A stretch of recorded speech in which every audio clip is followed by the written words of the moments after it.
వాదార్ channel నుంచి మాట్లాడుతున్నానమ్మా. అందరూ బాగున్నారా? నేను బాగున్నాను. మీ ముందుకు వచ్చి ఈరోజు నుంచి మీ అందరి కోసము ప్రార్థన చేయడానికి నేను ముందుకు వస్తున్నానమ్మా.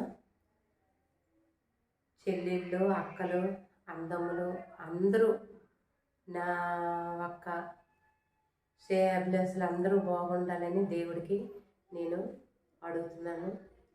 దేశం అంతా బాగుండాలి, సృష్టి అంతా బాగుండాలి, ప్రతి ఒక్క చంటి బిడ్డలు బాగుండాలి, పెద్దోళ్ళు బాగుండాలి, చిన్నోళ్ళు బాగుండాలి, అందరూ బాగుండాలని అడుగుతున్నాను.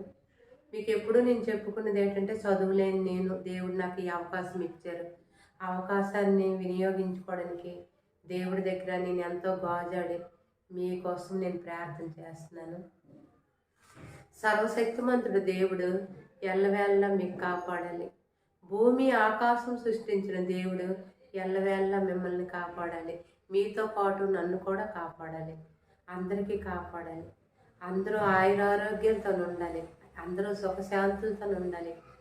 అందరూ కష్టంలోను కానీ సుఖంలోను కానీ దేవుడికి ధ్యానించి ముందుకెళ్ళడానికి ఉండాలి. ప్రయాణంలో మీ ప్రయాణంలోనూ దేవుడు కాపాడాలి. మీ రాకపోకలు యందు దేవుని కాపాడాలి. మీ చంటి బిడ్డలకి దేవుడు కాపాడాలి. మీ ఇంట్లో ఉన్న కుటుంబంకి దేవుడు కాపాడాలి.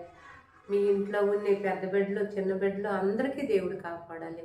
వాళ్ళు బడికి వెళ్ళినప్పుడు దేవుడు ఆయన కృపతో, ఆయన కనికరంతో వెళ్ళిన దారి వచ్చిన దారి దేవుడు కాపాడి నడిపించాలి.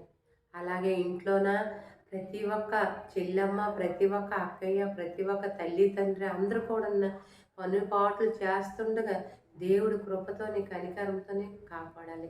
ఎల్లవేళలా ఎవరికైనా మనసు బాగులేకపోయినా, మనసులో ఏదైనా బాధ ఉన్నే దేవుడికి చెప్పుకొని ముందుకు నడడానికి యేసు నామములోన అడుగుతున్నాను. మళ్ళీ రేపు కలుసుకుందాం. ఉంటానమ్మా. అందరూ